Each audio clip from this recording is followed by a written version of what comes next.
exception. Indeed, there is not one single solitary soul to enter into my miserable existence.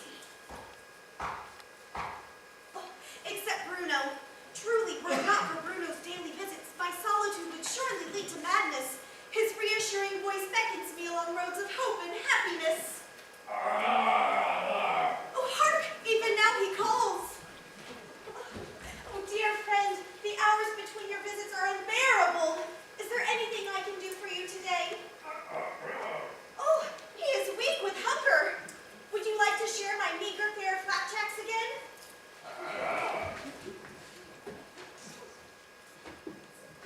Alas, this mere dozen is the last I can procure as the stocks are now deplete. But nevertheless, as always, we shall share. Even though I cannot foresee whence tomorrow's meal comes, we shall continue with our custom of eating together, praying all the while that a miracle may descend upon us from above.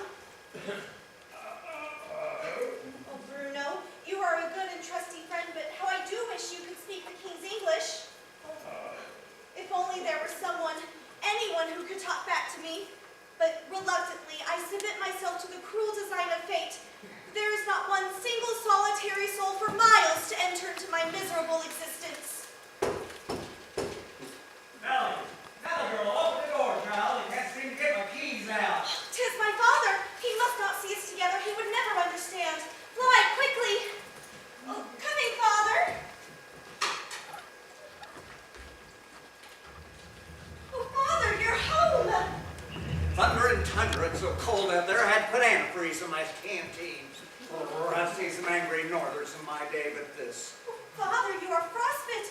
Food, oh, father. Oh, if you value your ruby red lips, dearest child, do not kiss this walking icicle. Then come and warm your toes by our small fire. Toes? I had to chop them up and use as earplugs when I crossed the timberline. Oh, despair. Fear not, dearest. I managed to retrieve a newspaper. And what of the chewing gum? Just blew away. Well, then we must make do with what we have, Father. Pray, what provisions did you bring to help us through this heartless winter? Well, dear heart, knowing your partiality to flapjacks, I bought 2 bags of flour, some eggs, a few necessities. Oh, I could sing with joy. Well, don't chirp yet, dearest. When these meager provisions are gone, only fate can tell from whence will come our next meal. While searching through my tattered trousers in a mining camp, I found that our paltry savings had dwindled to nothingness. Oh, angst. What were we to do? Father, do not torment yourself. You are yet a diligent lumberjack. Surely you will find a way. In a blizzard like this, I can't even find the trees. Well, then sit and rest your weary bones. Somehow we shall weather this crisis. Your innocent faith shines like the northern star, my precious. You are indeed the light of my life. Now, I shall hear no more of sadness and grief. Here's your newspaper, Father. Enjoy it whilst I light the stove, for our tummies shall sing with flapjacks this night. Oh, Bruno. Oh, be patient, dear friend. They are not long in coming. Muckraking mongooses, where's my hunting knife? Oh, run, Bruno! Run for dear life! Oh, Papa, please do not hurt my dearest friend and constant companion. Well, you walruses, I've been away too long. Oh, he is safely away. Beat again my fragile heart. Oh, no. I should have known these endless, friendless nights would certainly take their toll on you. Now, Father, Bruno only asked my flapjacks in exchange for his friendly visits. He has been a good and true guardian always. Please, you must believe me. Perhaps, but I am in deep dismay. Surely it is my fault that you've been without the benefit of a friendly human voice or the guidance of a hand not covered with fur. Only your dear mother were here to help. Father, do not burden yourself with the terrible memory of her disappearance. No, the nightmare of it all shall not return her to me. For your sake now, I shall not dwell upon it. I shall not dwell upon that fateful night 15 years ago when she and your elder sister, Gwendolyn, mysteriously disappeared while ice fishing on that frozen poppycock pond. Oh, Gwendolyn was but a toddling tot at the time. I know, Father, I know. Let us be haunted by the dim tragedy no longer. Dim, perhaps to you, but a heartbreaking calamity to me to this very day. Oh, hopelessness. Father, read to me from the paper, Father, as you did when I was small. Perhaps I can trade his bitter memory for a pleasant one. Oh, the stories you would entice me with, Father, until I drifted sweetly off to sleep at this very spot, with visions of romantic mounties and fair maidens dancing in my head. Oh, please, Father, read again to me. Oh, very well, Nellie child. Let's see. Oh, Stumpy Goober lost 5 teeth last week in a drunken brawl over a soiled dove in Nome. Question. Stumpy explained. What did Mr. Stumpy say, Father? Never mind. No place like Nome. Oh, it says here we're in for a mild winter. Of course, this newspaper's several months old. Is there nothing then, Father, of our noble Royal Canadian Mounted Police, defenders of the weak and builders of civilization? By gum, there is a big story here about a certain Mountie. Do they want to award him for assisting some sorry soul in a snowbound settlement? No, they want to capture him for setting fire to an Inuit Eskimo village. Things would have been worse, but all the igloos just kind of melted. But a Mountie? Is it possible? So far he remains on the loose, but when they bring him in, he will be dismounted without delay and chastised severely. A dismounted Mountie? Oh, the shame of it! There's a rotten raccoon in every pack. Oh, as long as he remains on the loose, all I have to say is he better give wide berth to our cabin. Innocent Inuit village, whimpering wails. How can he dishonor his honorable uniform in such a dastardly fashion? I cannot sleep tonight, Father, knowing such a villain is on the loose. There now, Nell. This paper's so old, he's probably been captured by now. Fear not, Nell.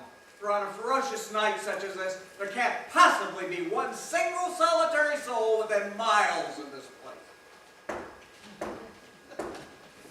Who do you suppose that could be? I don't know.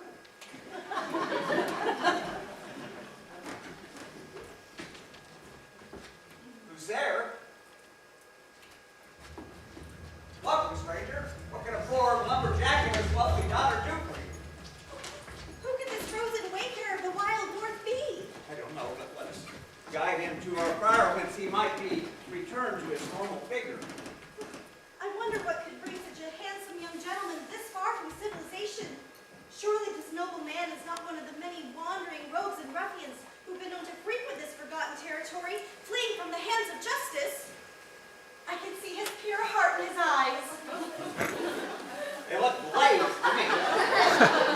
Could it be that my impressionable young daughter has been blinded by this young man's good looks? Surely you're not looking with the same light as I am, Father. Much as I should suspect this stranger, I feel for the first time in my young and innocent life an irrational trust in him.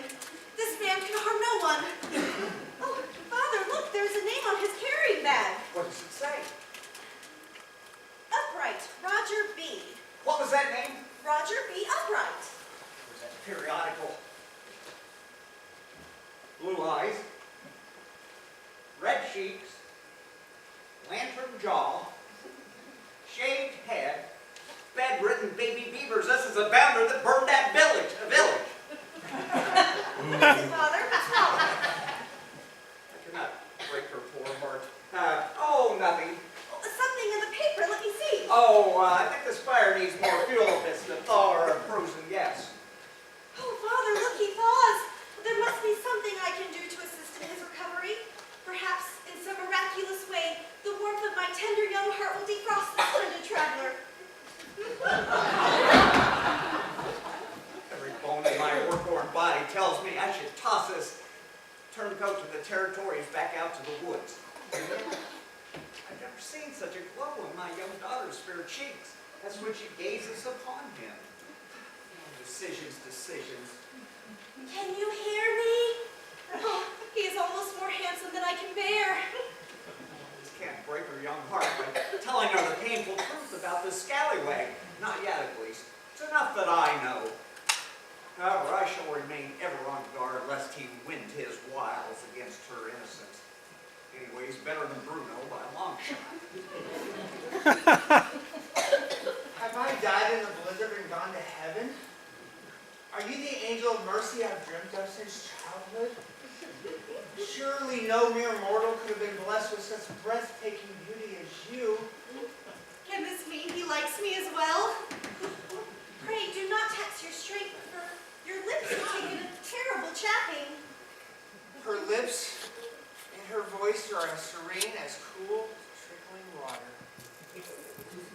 The last thing I remember was battling the relentless storm. How did I end up in such a desirable position? You're thawing out in the humble cabin of I, worn out, poor but honest freelance lumberjack and former resident of West Virginia. West Virginia? No, West Virginia. It's a small but thriving community on the serene shores of the Vestal River and my beloved home state. And you must be his devoted wife. Say it ain't so. No, I am his loving but spinster daughter, Nellie Out. I am feeling warmer already. Steady now, Mr. Upright. How do you know my name? Is it possible they know of the heinous crime that I've been falsely accused of? Until I go out and find the true criminal who did this, I'm a wanted fugitive. Why, it was here on your traveling bag. Here. Oh, so they are yet unaware of my predicament. I can breathe again. Oh yes, of course. Moonshining muskrats. I can tolerate this charade no longer. Time to set this villain straight as to my knowledge of his nefarious deed. Somehow, I must divert Nell's attention while I have a word with Upright. Somehow, subtly, I must divert her attention. Oh, Nell, move to the far side of the room. Shall I prepare some flapjacks for our guest, Father? Excellent idea. Oh, Warren, you are a crafty one. Surely you are in desperate need of a warm serving, Roger. I would appreciate not so much the meal as I do the hospitality of the one who prepares it now. He is as poetic as he is handsome. Oh, joy in heaven! She is a vision on earth. Be cautious, you foolish heart. Right this way, Mr. Upright. Such a valuable woman. Listen to me, you bedwetting bag of butterbeans. I know all about your burning hobby, and I'll have you know I'll have my eye on you until you leave this place, which hopefully will be in the armed company of the Royal Canadian Mounted Police. Oh, frustration. Let me explain. There's nothing more to say. Flapjacks coming up, and lumpy, Father, just as you like them. Sir, if you would just let me Wait. You like lumpy flapjacks? Are you out of your mind? Of course not. The young girl tries, but she's just not the cook that her dear mother was. It's only my love for her that keeps me from throwing you back in the white fury outside. I am in great fear of the answer to the question for I'm about to ask. Is Nell aware? Does nice Nell know? No, Nell need not never know. Oh my God. Thank heaven. Your kindness to her has been your saving grace. As long as you can keep your amorous advances in check, you may stay, for I can never condone a disgraced, dismounted mountie as a suitor. Until I can decide what to do about you, you will be safe here from your captors. For as sure as my name is Warren Out, there cannot possibly be one single solitary soul within miles of this place. Flapjacks will be ready soon. Who could that be? I hope it's not Bruno.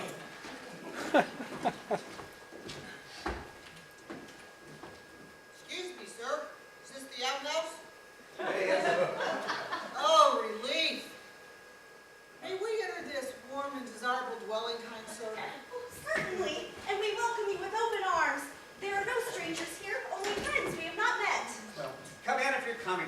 If it gets any colder in here, here, they'll find us in a spring on the floor with our tongues hanging out.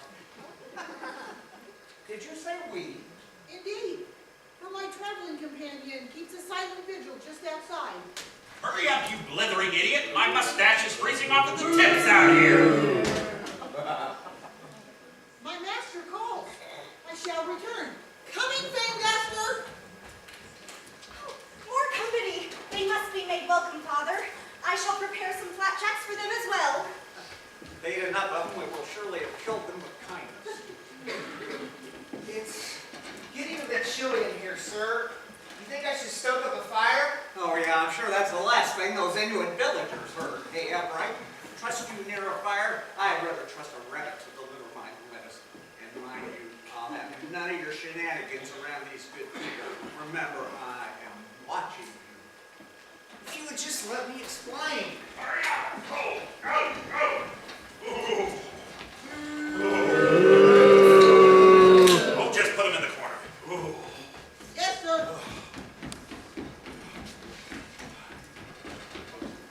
Welcome, my hardy boys. You're currently defrosting in the humble home of I wore an out poor but honest freelance lumberjack and former resident of West Virginia.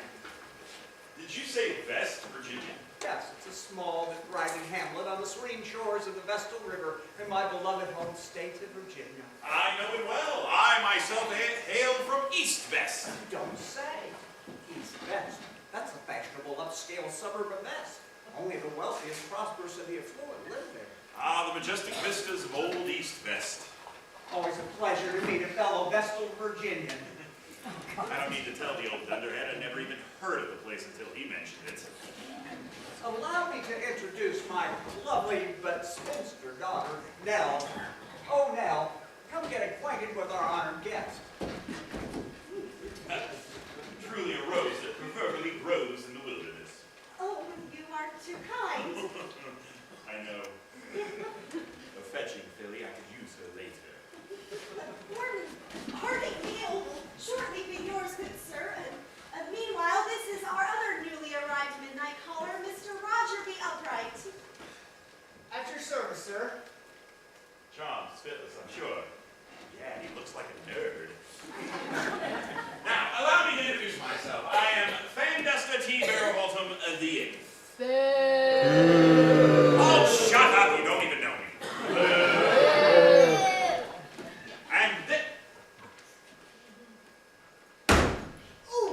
And this is my traveling companion, Mr. Farley Goodbye.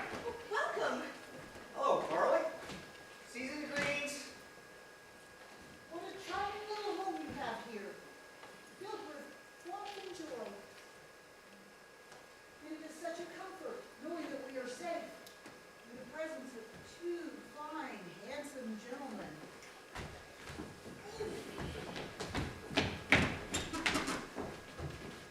Did he just say what I think he said? He did. I've seen this type in the lumber camps. They're the ones that swing the axe funny. Oh, heaven. What did he do? Well, protecting private property. It's every man for himself. I do hate to greet and run, but I hope you will excuse me as I must put these perishables in the freezer. Of course! Well, that's one out of the way. Now I just need to unveil my dastardly scheme to Farley before the little blabbermouth ruins everything. But how to clear the room? Farley, we must go outside and get the rest of our bags. If you find Jen, we'll just excuse— Oh! Oh, my back! Oh, my What's back! wrong, Mr. Grillbottom? Can we be of service, sir? Oh, it's just an old injury from single-handedly delivering sacks of nutritious grain to the villages in East West. Hopeful hedgehogs. Oh, he comes and goes! Oh, and poor Farley, who injured his leg during that treacherous trek tonight. I didn't hurt my leg. Ow! My leg! My leg! Now, just relax, my gallant lads. Roger and I shall be happy to go fetch your bags for you. Shan't you, Roger? We shan't. Shall. With pleasure. I am speechless with thanks. And for once that's the truth, a true barrel-bottom never thanks anyone. We are a millstone around your noble necks. Oh, furry fluff. I've never shown inhospitality to anyone since I purchased this property and built this house some 20 years ago tonight. Did you say 20 years ago tonight? I did. Well, then you have been the owner of this house since the 1st of December, 1868. Your assumption is correct, sir. Oh, what a precious bit of information. My scheme just keeps getting brighter and brighter. Oh! Follow me, Roger. To the ends of the earth, sir. Button up. You want to borrow my earplugs? Gone at last.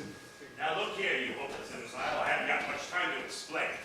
Why did you kick me like that? And why must I wear this ridiculous disguise? It hurts! Oh, shut up! Why? Why? Another slip-up like the one you just had with them, and I will not only reveal your sex, but your true identity. Miss Vera, goodbye.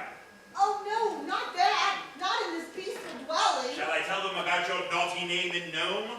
Madam? Oh, misery! I am forced to coercion by your knowledge of my wayward past. Good. Suffice it to say that disguise will not only throw off those authorities that are actively seeking you, but will serve my purposes better here as well. Well, it must have been this great plot that got you to leave that miner's camp so early when you were so successful at stealing all those miners' hard-earned savings. Child's play, my pet. Mere child's play compared to this venture. When I first heard news about the new railroad coming through... Railroad? What does that have to do with these fine people? Everything! That old coot left town before the news broke like wildfire. Obviously, he has no idea that come spring, that great iron horse is going to come directly through his cottage. Why, the property value will raise to high heaven.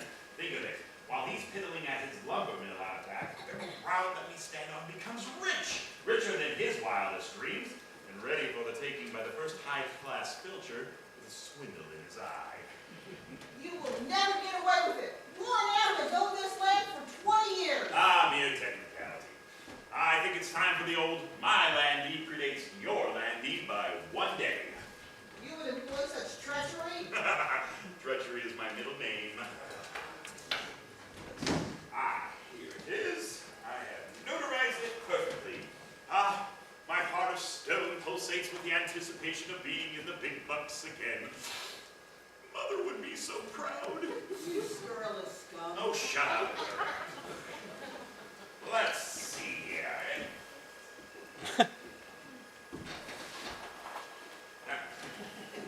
Stop moving!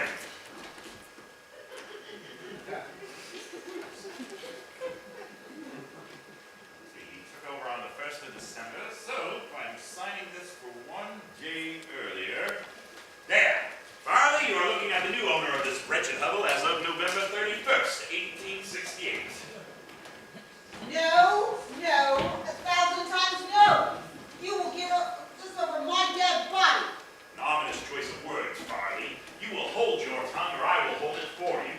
Before I pull it out, that is. Your reputation as queen of the bedroom battlefield is sure to impress even these simpletons. Enough! Yes. Will you stop at nothing?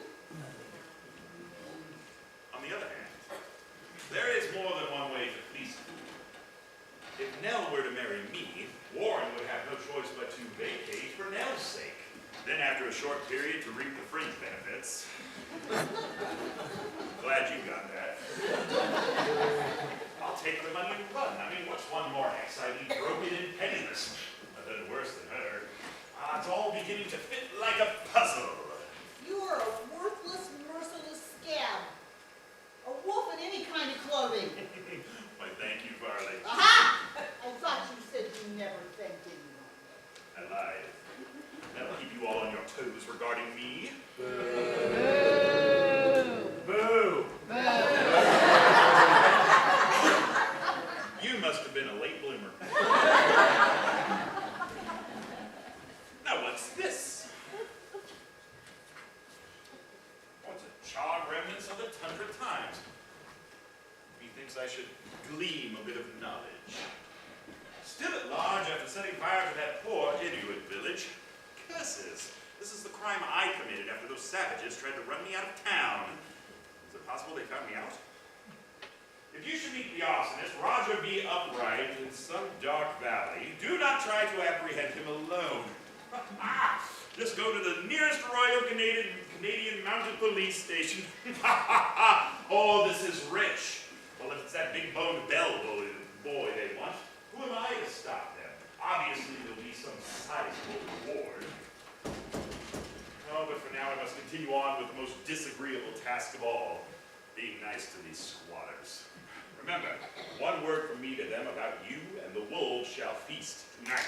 Definitely better company than you. I may have to hold my tongue for now, but you harm one hair on Nell's head. Nell, please, allow me. Why, thank you, Mr. Barrelbottom. Fang Duster, my dear. It's very kind of you. Oh, I can't be thanked enough, so why even try?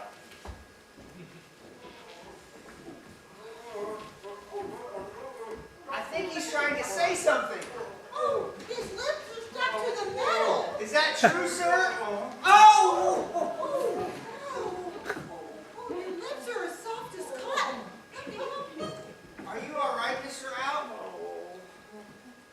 Oh, it looks like your lip was cut in the ordeal. That's all right. I have another one. Oh. Perhaps I could soothe it in some other way. Poor little fruit fly. I'll say that for him. Oh, Farley, I think I hear the wolves howling. One more slip up like that, and I Supper, of course. The flapjacks must be ready. I'll help you, Nell. My apologies, Mr. Out, for the young man. He obviously doesn't know what he's saying. He must be weak with hunger. Well, those flapjacks will certainly put hair on his chest. Oh, I dropped one. Might put hair on his tongue. What was that, Roger? I said I can hardly wait, Nell. Yum, yum. Oh, this one has a piece of corn for you. Oh, don't tell me I forgot to open the box again. Oh, Roger, I'm so embarrassed. That's okay, Nell. I like mine with a little roughage. Well, let's see.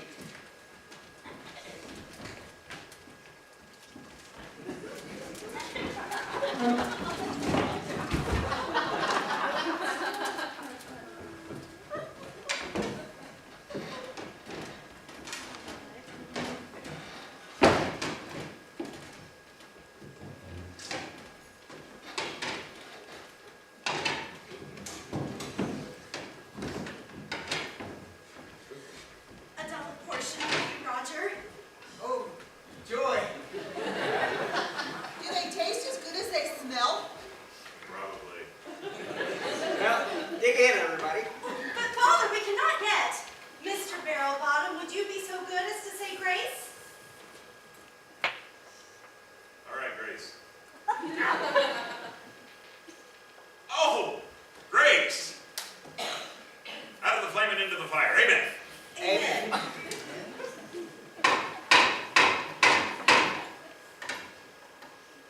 Upright. As famished as I am, please have my portion. Well, at least I'll die happy. Mr. Barrelbottom, surely you're none by me of liquor which juggles the eye and steals the brain. Perish the thought! Lips that touch liquor shall never touch mine. Why, this is an old family syrup. The devil's own. Please forgive my suspicion. I thought perhaps it was a reflection of my flapjacks. Never. This meal can stand on its own 2 feet. Truer words were never spoken. Where's that darn bear when you need him? Oh, now you've certainly outdone yourself with this batch. How long the food will last, I know not, Father. And with no money to purchase further provisions? Now, Nell, we must keep our chins up. Surely some good spirit would help brighten things up for us. Mr. Barrelbottom, might you know of any humorous anecdotes making the rounds these days? Oh, I heard one about a chicken that crossed the Actually, you know, I do know a real knee slapper about the traveling Eskimo and the trapper's daughter. Nell, move to the far side over. Yes, Father. I shall melt some ice water for refreshment. I can help you, Nell. Sit down, Farley. You probably wouldn't understand anyway, Farley. My chaste ears are about to hear what I think they are. If you would excuse me. Oh, I'll take yours. You have a heart of gold. And you have a stomach of cast iron. So this Eskimo was traveling down the road. Bruno, are you there? I'm here if you're still hungry. Bruno, I am heartbroken. But I should have known there would be countless men wandering this frozen wasteland just to get a glimpse of her fair beauty. ESCT. Was ever a girl so lucky to have friends such as Bruno and Roger? Oh, Roger, did you finish already? I would much rather feast my eyes upon your beauty, Nell. I must control myself for the sake of Miss Bruno. The dream has ended. 2 ships crossing on a foggy night. Roger, is there anything else you might wish to say to me? Speak to me of, dare I say the word even to myself, yes, yes! Speak to me of love! Now is his chance when we are alone. Boy, it sure is snowing outside. What? Not a fit night out for man or beast. Oh, how I long to tell her my true feelings, but how would I feel if I were Bruno and some lad came in and stepped on my toes? Tell her. Nell, I am deeply sorry, but I cannot tell you my true feelings now that there's a third party involved. Oh, heartbreak. Of course. In my young and innocent excitement, I never dreamed he probably has a girl of his very own. With his handsome face, dozens, no doubt. Oh, what a fool I've been. Oh, lonely night again. For her sake, I must tear myself away. So the trapper's daughter says, what am I, a toaster? So the Eskimo grabs his F-flat flugelhorn. Is there even any reason for going on? Wait, the reward money hanging over my head. For surely they could use it to make it through the winter. It makes no difference to me anyway. Nell, Yes, Roger. I ask you to take heart with the solemn promise that I will see to it that you no longer need for money the rest of this winter. I don't understand. Please accept this sacrifice for I'm about to give, with nothing but best wishes for you, your father, and Bruno. Bruno? But he's just a casual acquaintance. Surely not to the degree of your many feminine admirers. You mean you and him? It is nothing. I was sure it was you. Oh, fabulous day! This could not be more better news, for I know there's no mere girl on earth better for I than you. Oh, Roger. Oh, no! So the Eskimo says, well, if that's your case, come blow your horn! Oh, no! What is it?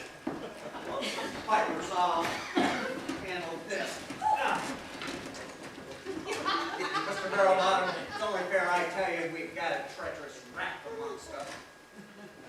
Upright. I knew it from the start. Look at that shifty face. Touch her caressable body again, and I'll strap you to the sawmill out back. Oh, Father, no. He is good and upright. Upright, upright. I'll change her affections here in just a minute.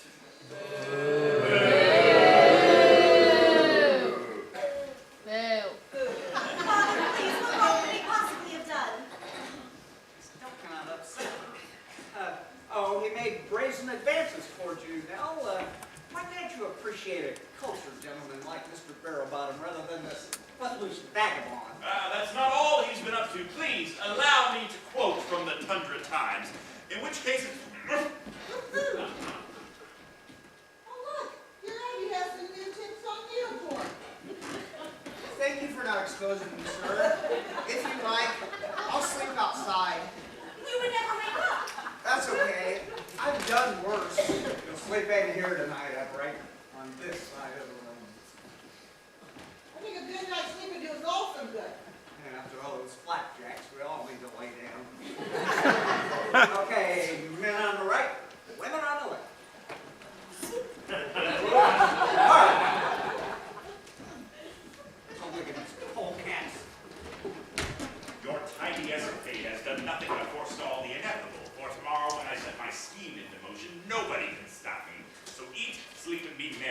rapscallion, because one never knows when one will enjoy pleasures again, does one?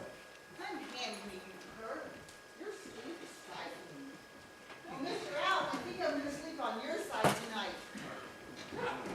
Village burners over here and one breasts over there. Where's my beer? I have to have my beer. I can't sleep without my beer.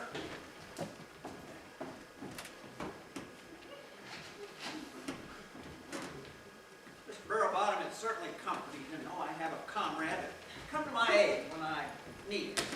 Ah, you have my full sympathies, Mr. Out.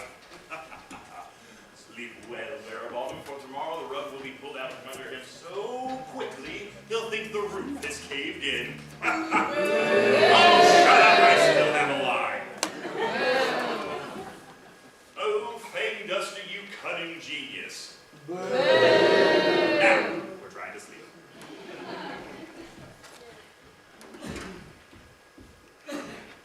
Good night, Nellie. Sleep well, Father. Good night, Roger. Good night, Nell. Good night, Mr. Al. Good night, Upright. Good night, Mr. Barrowbottom. Ah, well, sweet dreams, Mr. Out. Good night now. Good night, Mr. Barrowbottom. Good night, Farley. Oh, good night, Nell. Sweet dreams, Mr. Al. Good night, Farley. Good night, Mr. Upright. Until tomorrow, Farley. This is worse than the Waltons. Good night, John boy.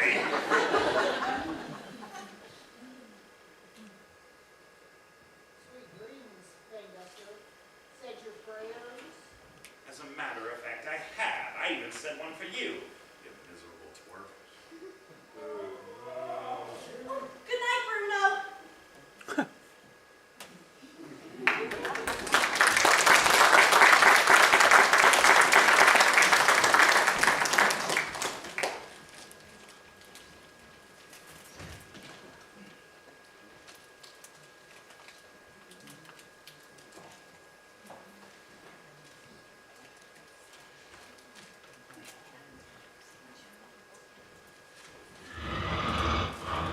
A bear! Oh, fear not, Farley. 'Tis but my father. He snores like that whene'er his erstwhile placid mind is troubled with doubt or difficulty. Would you like me to assist you, Nell? Well, I heard a bear last night, sure as I'm sitting here. Oh, shut up, Farley. I'm trying to listen to that conversation. All right, Roger. You can stir for a while. Oh, I am ever so ready to whip your wheat cakes, Nell. Roger. Simmer down. It's bit thick, Nell. Well, just the way you like it, right, Roger? Sure. Roger, I've been meaning to ask you, but what on earth ever brought you to this far-flung outpost of civilization? Oh, Gad. The moment of truth has come. Let's see how he worms his way out of this one. I cannot tell her of the heinous crime that I am falsely accused of. Roger? Yes, Nell? Well? Well, what? I said, whatever brought you to this far-flung outpost of civilization? Oh, you were talking to me? Yes, Roger. Oh, Well? well, what? I said, whatever brought you to this far-flung outpost of civilization? This far-flung outpost? Yes, what brought you here? My horse. No, I mean, what chances or fates brought you to the humble abode of Warren and Nellie Out? Providence, Nell. Providence. Did you by chance have business with the Royal Canadian Mounted Police of this area? How shrewd are her questions. I can live this lie no longer. I must tell her. Well, you see now, it all began several months ago when I was traveling through this Inuit village. When all of a sudden the village caught fire. I did all that I could to help. And so I had to leave. And then when I left, so I had to flee. And that's how it ended. I was lost, alone, and afraid, until I ended up in your tender arms. I thought nobody would believe me. And that's the truth.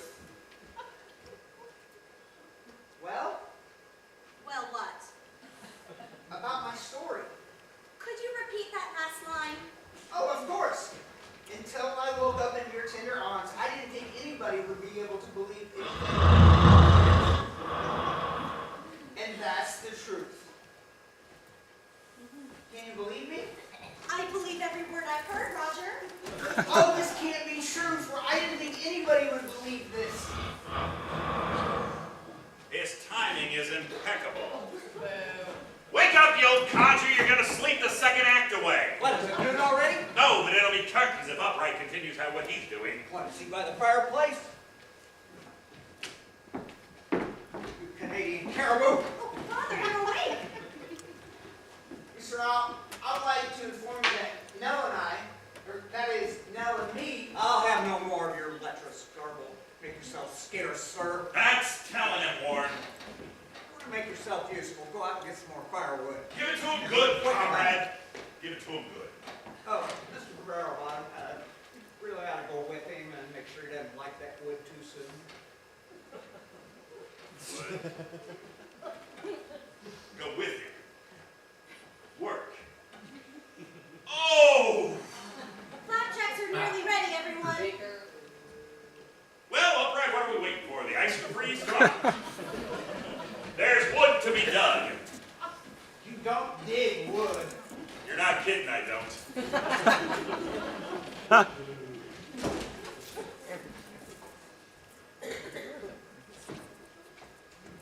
Now, here, Yes, Father mine. I'm compelled to ask you, has Roger told you anything about his past?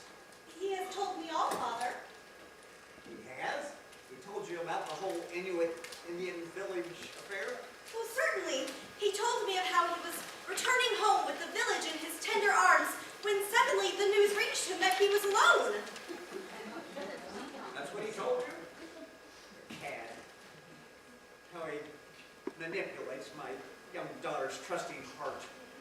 Well, something like that. I didn't quite catch all of it. Now that we're alone, Not alone. Lord, I've got barley the fruitcake. What are you up to? Oh, I'm just tidying up a bit. I really don't mind more. Well, I do mind. Go outside and dust a chimney. Oh no, there's bears outside. I'm not leaving this house. There's not any bears anywhere near this place. Oh yeah? Where'd you get that rug? Well, maybe at one time. Don't forget Bruno. Who's Bruno? I promise. There's not one single solitary soul within miles of this place. My big mouth. What if it's the men coming back? No, it couldn't be. Roger's knock is more rugged than that. Well, answer it. Why'd you answer, Barley? Because you're the man. And you're the Easter Bunny. But Barley, you're a man too. That's right. Well, now, let's don't confuse him any more than he already is. Why,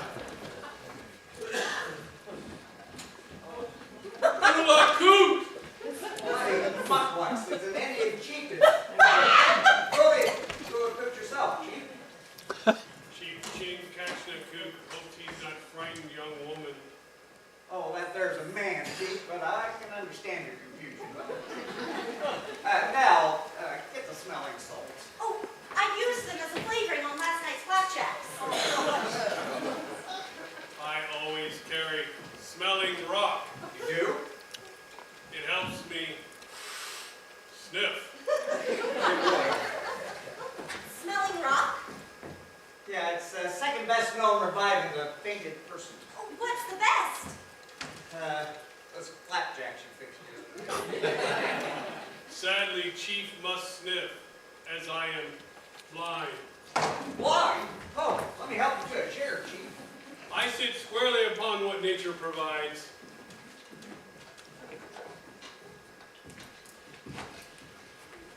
Well, chief, what propels you through this frozen wilderness considering you're not fatal condition? I was not always blind. Trekking through wilderness for months at a time has made me so. But onward, I search. Search for what? I search everlastingly for heartless demon who melted my village. This is all that's left. I hope to rebuild someday. Why, that must be the same loveless village you read of in the periodical, Father. And you think the road came this way? I followed scent to very cabin. How do you follow him if you're blind? My insightful nose knows the way. The villain smells of kerosene. Where am I? Be of good cheer, Farley. All is well. I heard that the house was taken over by savages. Ah! You sure that not woman? Not entirely. So, what happened to the other villagers after the conflagration, Chief? Happy hunting grounds. How sad. Horrible. How did you escape? Hid. Where? Hut. How'd you feel? Hot. But what drives you on? Hate. I almost hate to ask this next question. How did you get here? Chief Hot. Oh, horny hyenas. Why? Hot foot. Chief, you Inuits don't waste much time on words, do you? Hardly. How do you feel, Farley? Hurt. Now, don't you short. Where were the savages? Oh, fret not, Farley. There is not one single solitary soul for miles of this place. Did you have to say that now? Who is it? It is I, Nell. Maggie, hurry! Coming. At least it's not anybody new. Where would you like the firewood, Mr. Al? So well in there. Why don't you just chuck it over there? Oh, chuck you, Farley.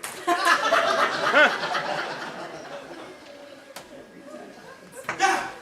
Who is that Native American? Melting Man is in house. Curses! Chong!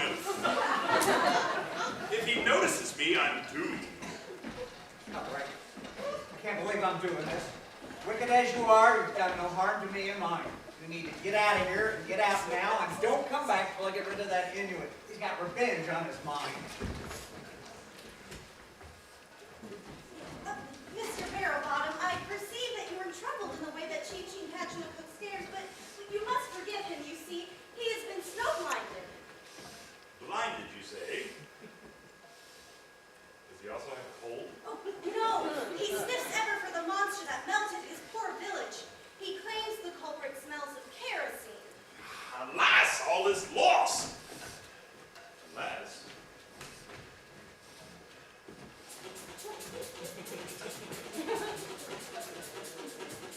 He's gone. Melting Man has left the building. Surely you can't suspect Roger. I don't know his name. Only saw once, but I cannot forget. Odor. That was a bit of fortune. Alas, I'm wearing the same suit I wore when I lit that fire. If only I can get my spare suit out of my bag. Excuse me, Mr. Al, but while I was out there freezing, I couldn't figure out what I was doing out there, so I felt compelled to come back and figure out why I was so in the dark. And you mentioned something about revenge. Who seeks revenge? Him back. Who's him?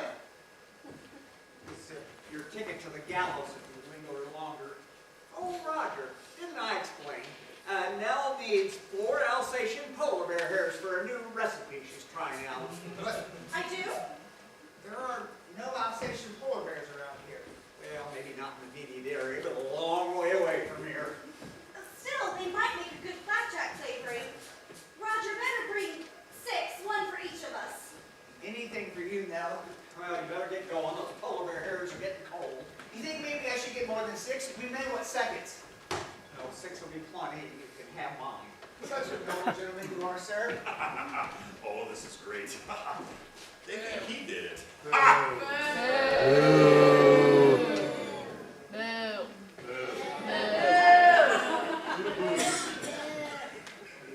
mine.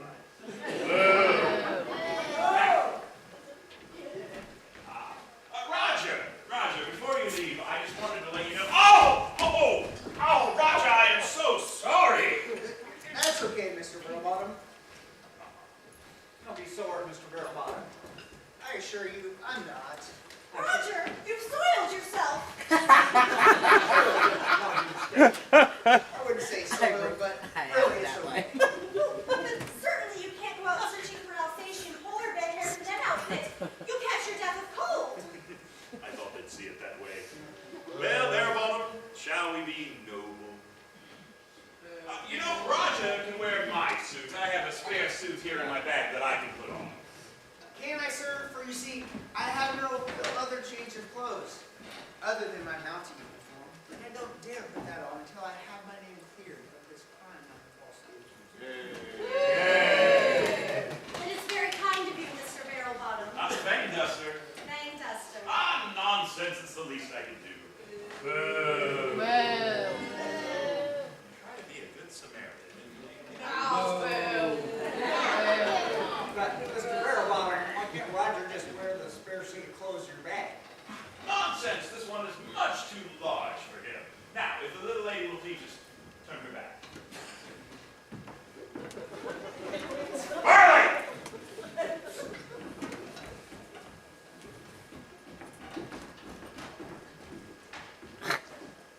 This really is a noble act of you to let me wear your suit, sir. Oh, nonsense. It's all right.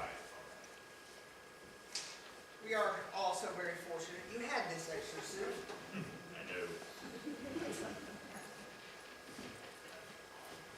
Suck in the gut. What should I do with these? Just toss them over there.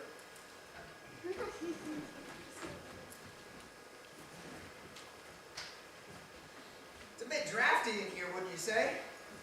All right, everyone, he's done. Punch. It's a bit spacious up there, sir. Nonsense! Give your ears something to do. Roger, you look stunning. Thank you, Nell. Melting man. I might be wet, but I'm not melting. Oh, who knows what goes on in an Inuit's mind. Better get out of here, and get those polar bears. Well, I shall go. I will return swiftly, Nell. My breath is faded, Roger. He went that way. No, him not. He go this way.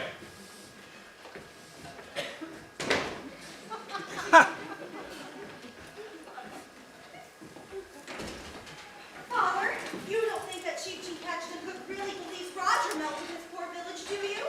Well, you know how these Inuits are. They get an idea. Yes, but their ideas do have a basis in truth. Oh, what do you mean? I pondered bringing this to your attention, but given the most recent events... Mr. Barrelbottom, I think Roger's going to have a hard time finding that Alsatian. Nonsense, nonsense. See, this here is a copy of the Tundra Times I think you should read. Oh, well, I need to stoke that fire. Well, then go stoke it. Why is it so burned? Oh, I was reading it too close to a candle. This paragraph here should be of particular interest. Saw it in connection. Roger, be upright. Alas, can it be true? Oh, I faint. I can't go and tell her, Mr. Barrelbottom. I'm afraid you rend her heart. Well, sometimes the truth is often hard to accept, Mr. Out. Well, now I have to find that darn smelly rock. The chief must have taken it with him when he left. Help me get her over the chair.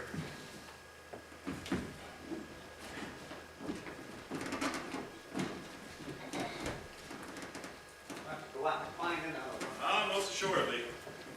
Darn it, you're out here clothes. I'll be sure to bundle up before you go out. Well, I wish you didn't have to go alone. Take Farley with you. Farley. I'll go with you, Warren. Yes, Farley's a wonderful companion, believe me. Let's go, Farley. Where are we Farley. going? Up the Hall Rocks. Farley. Even though I may not be able to keep my eye on you, I'm sure you won't do anything foolish. Don't worry, Mr. Barrelbottom. I'll keep an eye on him.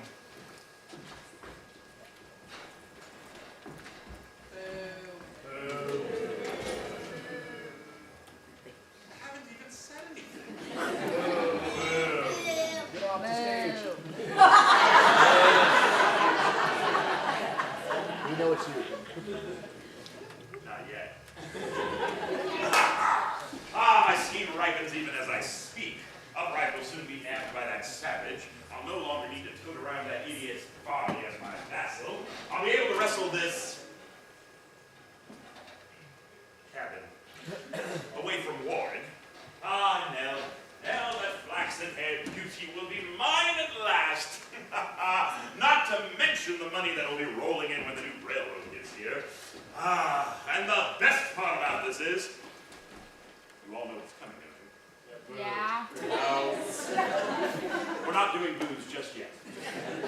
But you all have heard it throughout the entire show. Yeah. So, I'm going to say it, and if you remember it, please repeat it with me. There's not one single solitary soul who can stop me!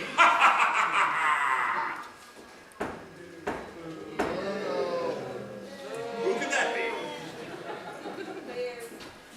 Are we taking guesses now? I'm coming!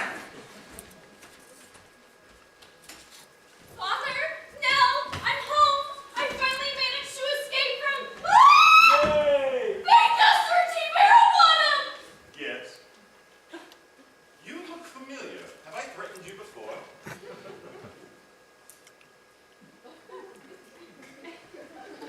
Gwendolyn, out!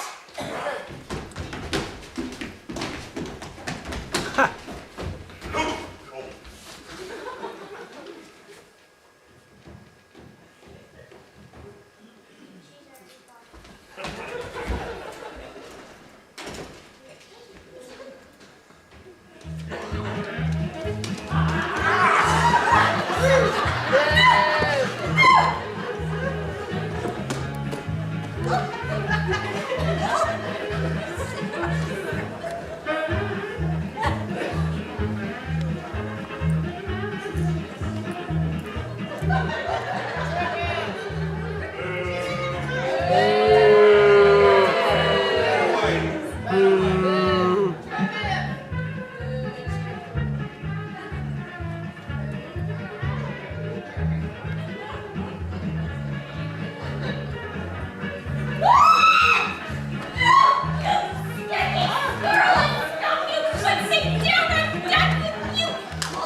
One last chance. Are you certain you wish to expose me?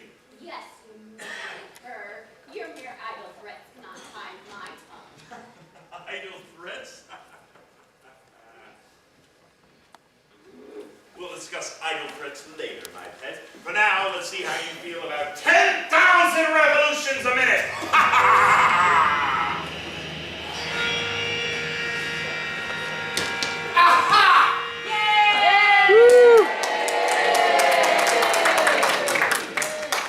You! You look different.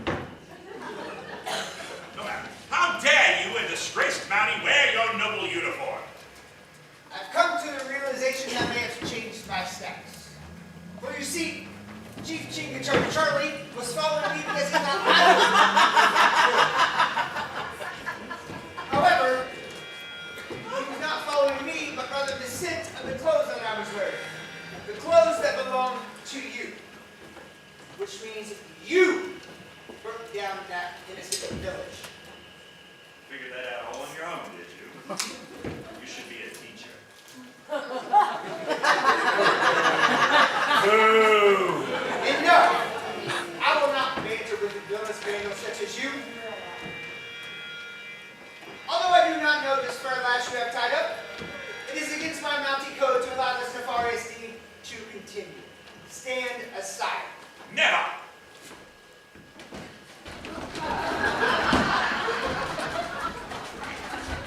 Ah!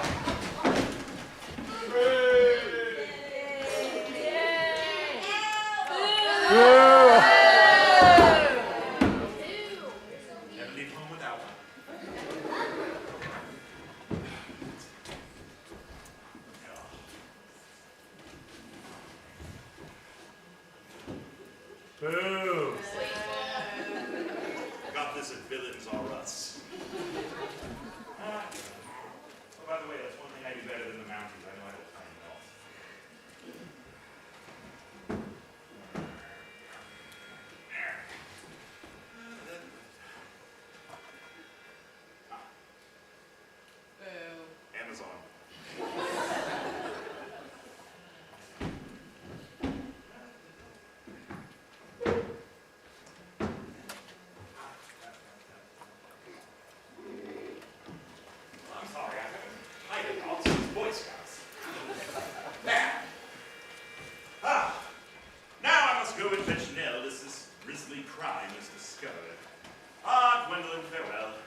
single solitary soul who can save you now.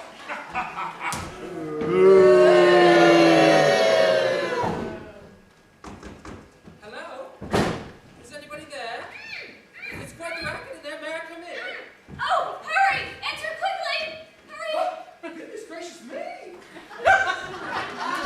Oh, Prince Canute, thank goodness! Turn off the machine! Thank you, kind sir. It is my Gwendolyn! I rejoice that I was in time. Oh, Gwendolyn! Oh, Prince Canute! You know this chance passerby? Oh, most decidedly so. He rescued me from his father's band of nomadic Eskimos nearly, 5 years ago. What brings you here this most fortunative moment? Well, it all began shortly after your escape from the tribe. You recall that at the time you had scorned my love, as I was an uncouth, illiterate man of the wild north. I dwelt many nights upon your words. Finally, I was moved to implore my father, the king, that he send me to a certain famous East Coast university, that my secret desire to win you might be realized. If I became an educated man, I reasoned, you might find it in your tender heart to reconsider my marriage proposal. And so, ever since my graduation last spring, I have searched for you in every village north of the timberline. The natural hunter-gathering training I received in my youth served as my best ally in the quest. To make a long story short, Too late. I was able to follow your subtle trail to this very stead. Indeed, to that very door. Now, I beseech you again, be my love, Gwendolyn, out. Oh, I can't answer you just yet. Let us untie this brave yet unknown bounty first. I am Roger B. Upright. Of the Royal Canadian Mounted Police. Yay! And I am Gwendolyn Out, the loving and loyal daughter of Patience and Warren Out, sold in infancy to a wandering band of Eskimos by that scurrilous villain, Fanguster T. Barrowbottom. Oh, but we must hurry. I heard his plan to escape with my sister Nell. That dog. What will he stop for? I must go.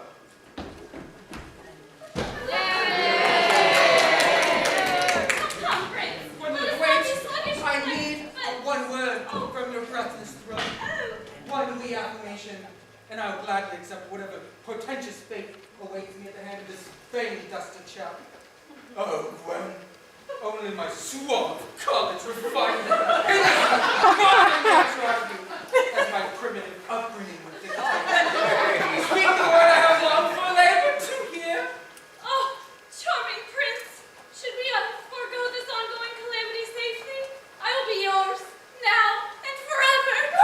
Yay! Ecstasy!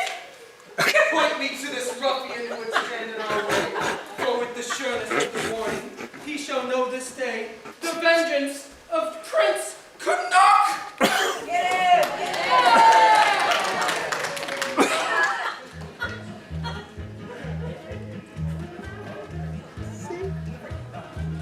I'm coming now.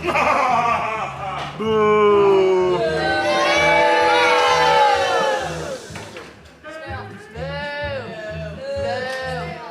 a garment?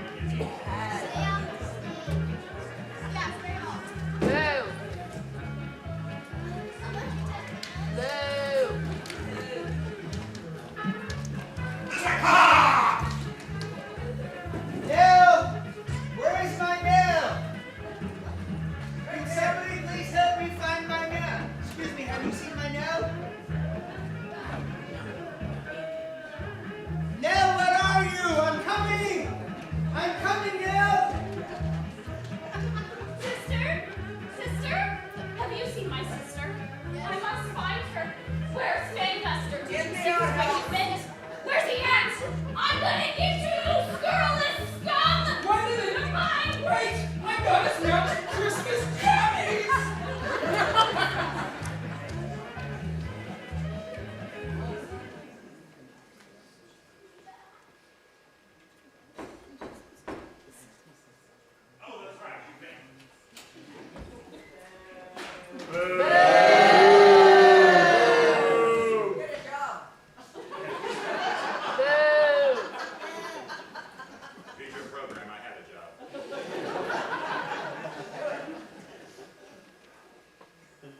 fetch tacky forthwith. I'm hating that Berger spade, you foul rascal. Yay! Curses! How did he break his bonds? No matter. How dare you come back to this house? We should have thrown you on the first southbound iceberg the minute you set foot in here. Oh, surely there is hope for Roger yet. Perhaps even at this late day he can make amends for his crime. There is no hope for one such as he. There is always hope. Stand aside, Nell, while I battle this demon in Mountie uniform. What is the matter with my pure heart? I should be praying that Fame does to win this battle. I'd much rather Roger be victorious. I must control my foolish impulses. I have you now, you mongrel. Not quite. All right! Get at it! Give me a minute.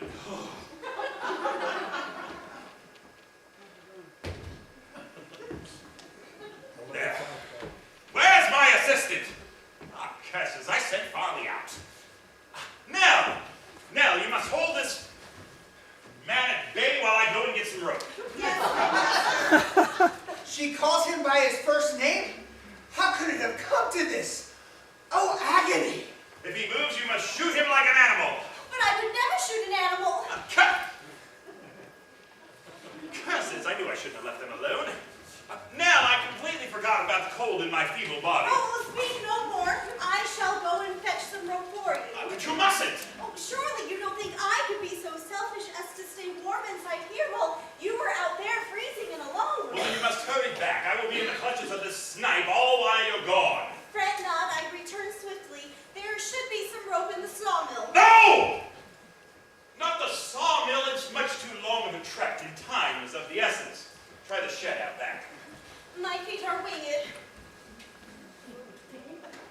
All right, back against the wall. You larcenous leech! Oh, shut up, Upright.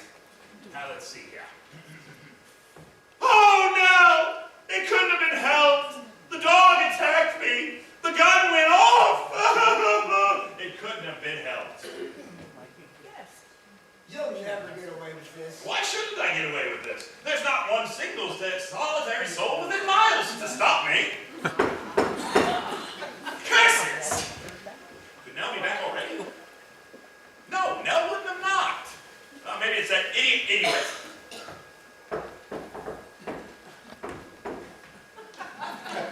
Go away, we don't want any.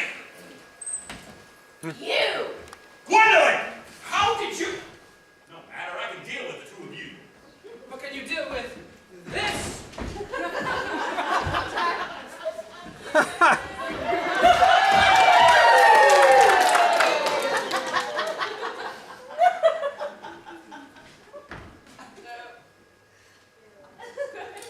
Don't encourage him. Who are you? Prince Canuck of the Eskimos. Hey. Last demon, I'm surrounded. Well, there is always one weak link in the chain.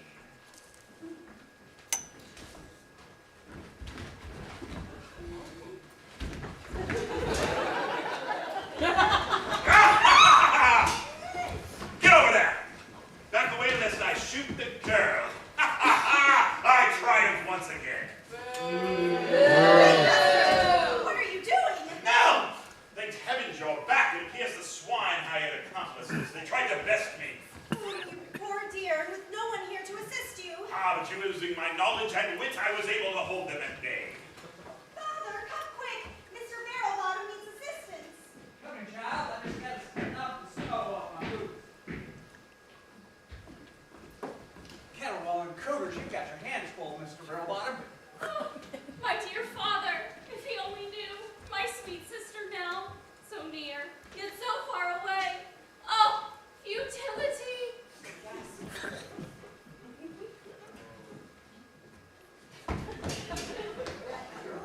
That girl tried to render me with her claws, and that savage has a knife. Hold him! You got that there, Mr. Barrelbottom. What should we do now? Shoot them! Kill them, I say! No! Don't you dare. Oh, shut up! Both of you. Kate Kellum must have a fair trial. A fair trial in this wasteland? slowest of snakes deserves a fair trial. But who would be the judge? I mean, there's not one. Nope, I'm not going to say it. Say it! All right! There's not one single solitary soul within miles of this place.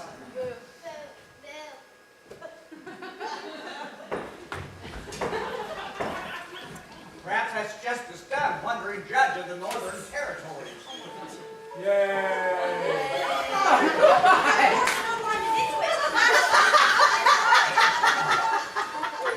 Curses! I can't reach the air.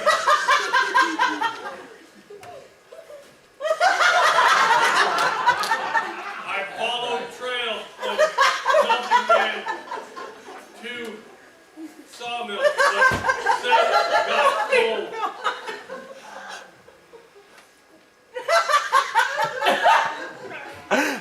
Chief, do you smell it now? No, wait till he smells it here. Obviously, he's talking about upright. But wait! Chief have idea. Each must pass by Chief's nose. It will sniff out the guilty party. No. Now that I'm not wearing the garb of the real criminal, I'm not afraid to pass in front of the chief. No. No. Next. No. Just another Canadian. Sure, I'm sure. That's a Mountie. Sniff close. You'll detect a horse. That periodical was wrong. Oh, Roger! There are others. Next.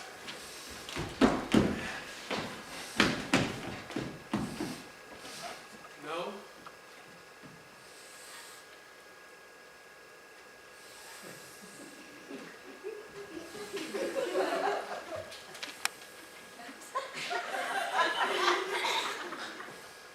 The malicious meltdown man. Yay! The girl? No, that girl, him. Black coat, black shoes, black pants. Mr. Barrelbottom! I have no idea what it is. All right, everybody, back away. Get over there, Chief. So, you figured me out, huh? Well, no matter. Ah, Nell, we would have made mediocre music together. Finally, I no longer need you as my assistant. I have a new one. Come, Gwendolyn. Gwendolyn? Yes, Mr. Rout. This is your daughter, Gwendolyn, who I sold in infancy to a wandering band of Eskimos. No, not the nomads of the north. Yes. And now she will accompany me to my next port of call. Let's see. 6 luckless people. 6 bullets. Ha!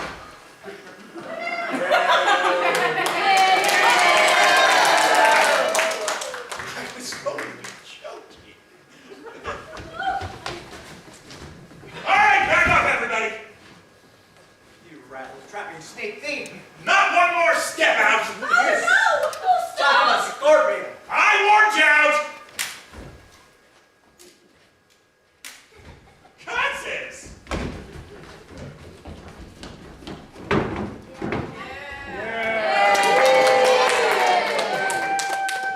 What happened to that pistol?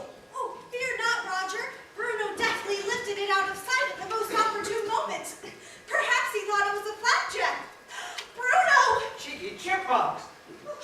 It appears he's stomping on the gun and burying the pieces.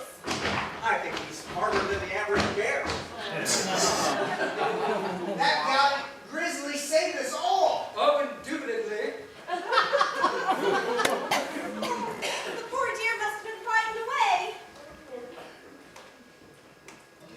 You think maybe when he returns now that we could welcome him back together? Oh, Roger, my heart is yours.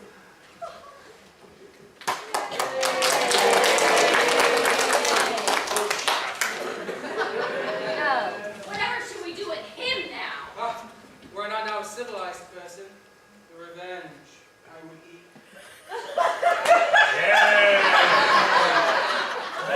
In my village, we ice him. What? Back in my village, we ice him. Oh. Yeah,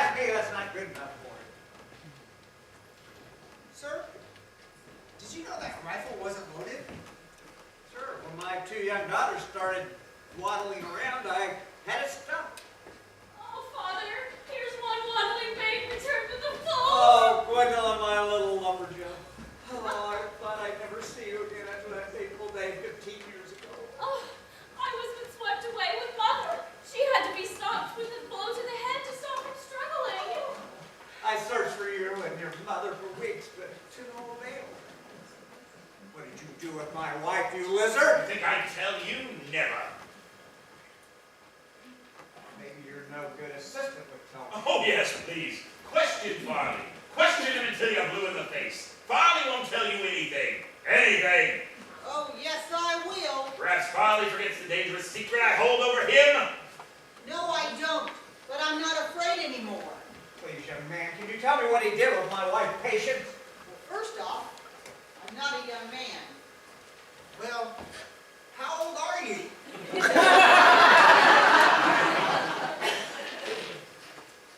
Ow. I am a woman. Farley Goodbody I shall be no longer. I am Vera Goodbody. A woman with a past. The past she may not remember. Yes, but I can't tell you about it. Mr. Barrelbottom will tell you that I once ran a den of iniquity in Nome. But if it is so, I cannot remember as such.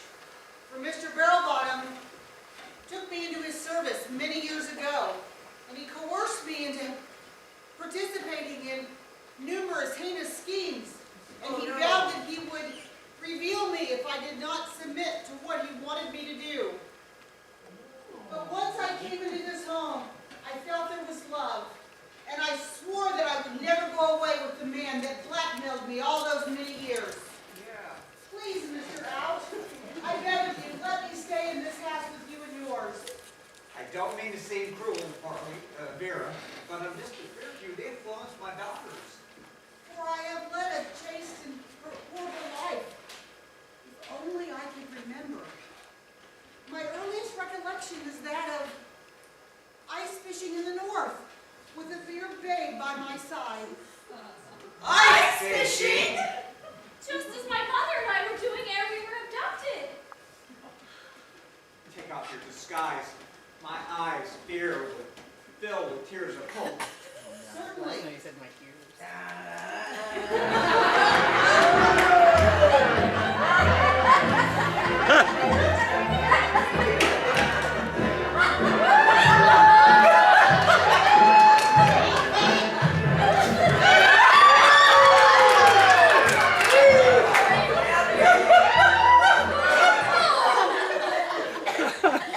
Patience, my wife, Patience. Stand back, strange man, for I have been attracted to you from the start. I do not know you. Alas, amnesia has come twixt me and my wife. Induced, no doubt, by a blow to the head by the criminal in the corner.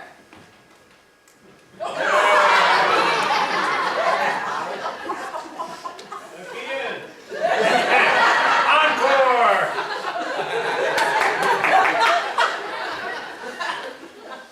You think? Do you think, Mr. Out, by chance, another blow to the head might bring her back to her senses? Of course. Give me a block of wood. Here you go, sir. Surely you don't plan to bludgeon me with that crude implement. Was I thinking, what kind of cad would hit a woman?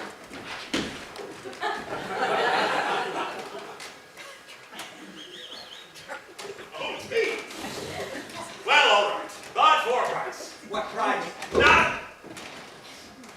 Not a penny less than my freedom. Never. And Patience is as far away from you now than she was before, and you have gained nothing.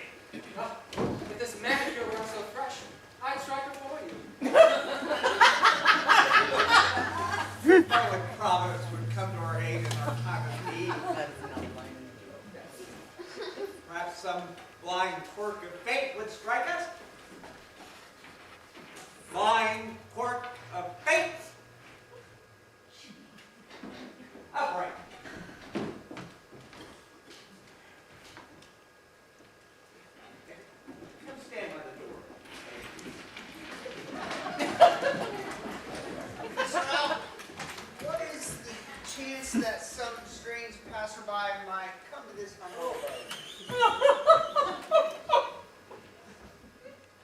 Unfortunately, we all know there's not one single solitary soul within miles of this place.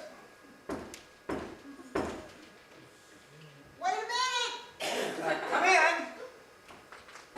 Ow! My head! My head! My husband! My wife!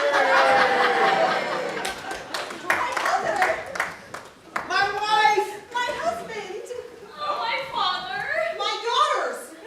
My wife. My son. My mother-in-law! My hero! My papa. My family! My sight. My stars. My God. Carry on, insane white people. Why, it's Justice Dunn, wondering judge of the Northern Territory. Yes, what? Do you have any court cases to settle today? Yes, indeed we do. Wait a minute! I have a matter of major urgency. You! Yes, I.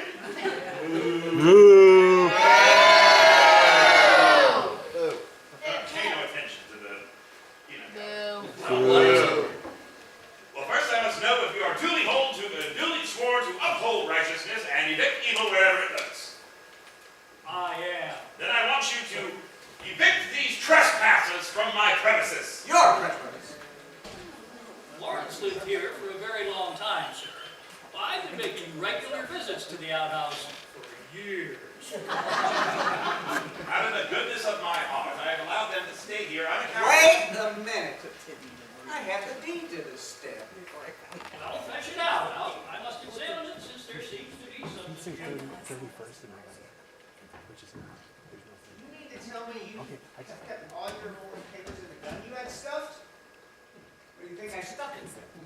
Okay, is it? Okay. Curses! I heard that. Only I've been looking down the other end of the gun.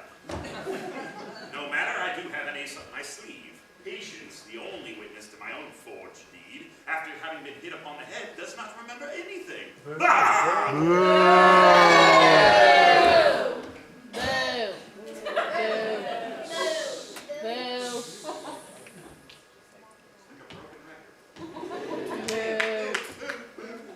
Guilty. Get it all together, people! I'm done. Go ahead. Go ahead. No, I'm not. It looks to be all right and proper. Yes, there can be no doubt. Wait a minute! I have a deed as well. All right, fetch it out. Come on. Well, unfortunately, my hands are tied. We must untie this man. We cannot untie this rogue. Mounted we must. All are equal under the blind Canadian law. Nellie, would you be so good as to unbind him? A sign? Well, I guess you must. No. Everybody's entitled to a fair trial, even the lowest of all snakes. Hurry! My fingers are falling asleep. Lying. Oh, please, take your... Don't do it!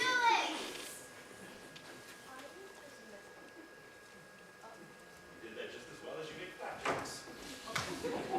Now, please, allow me to introduce myself. I am Fenduster T. Barrowbottom the Eighth.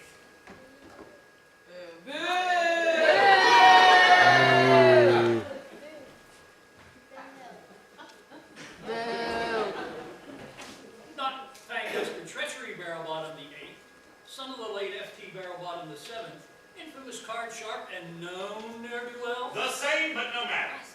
I have a report on you. Actually, here you go, Justice Dunn. This is what you're looking for. Here is my deed that is consigned by the Yukon Department of Claims and dated November 31st, 1868. Alas, mine is dated one day after. Well, seems to be all right and validated. Looks like the Yukon DOC has been at it again. There were 20 of these duplicate claims filed all along the run of that new railroad. Railroad? Warren, don't tell me you haven't heard that the Canadian cannonball will be running right through this room come springtime. Why, the company's been buying up all the land at 10 times its worth. If it were still mine, I could move to Miami and use the money to get out of this damn lumberjack. Have courage, sir. RCMP camp as soon as I have my name cleared. Well, Mr. Barrowbottom, since your claim predates Warren's, I am forced to declare Wait a minute. not another deed. Allow me to introduce myself, Justice Dunn. I am Prince Canuck, late of nomadic tribe of Eskimos, and graduate with a degree in law from a certain famous East Coast university. May I see the conflicting documents? Certainly. As you can see, Wait a minute. Mr. Barrowbottom's deed is null and void. What do you mean my deed is null and void? wait a minute. How can you tell? His is dated November 31st, 1868. So? There is no November 31st. 30 days past September, April, June, and By golly, Mr. Canuck, you're right. Curses! Foiled! Yay! I'm sorry, Mr. Barrowbottom. Wait a minute. You are Fangduster Treachery Barrowbottom the Eighth. And if I am? Oh, I remember what I have in my satchel. Well, for you know, seeing as the deed that I innocently purchased off an ancient prospector has been Wait put to me. a minute. Oh, shut up, right? Get over here and sit down. Shut up. Upright, not Roger Braveheart Upright, late of the Royal Canadian Mounted Police, and son of Duncan Steed Upright, landowner in Saskatchewan. The same. I have something in my satchel for you as well regarding the liquidation of an Inuit village. But Judge, Roger's innocent of that crime. Yes, I know. I've been searching him out these several weeks to let him know he's been acquitted of all charges and restored to his former Mountie station. Yay! It seems the villain left a shred of evidence at the scene. Yay! What was that? A personalized jar of mustache wax. Curses! No wonder I had to buy another jar at Walmart. Which brings us back to dear Mr. Barrowbottom. This.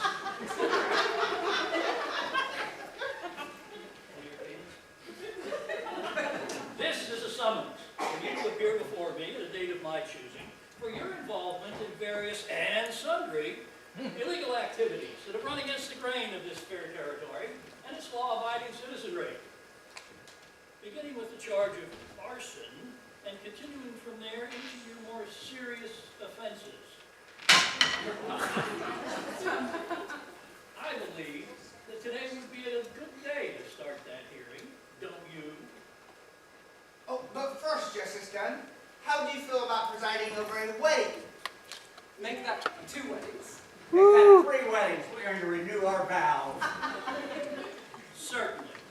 And then we shall proceed to the long-awaited trial of Fangduster Treachery Barrowbottom the Eighth, Shane of the Yukon. Yay!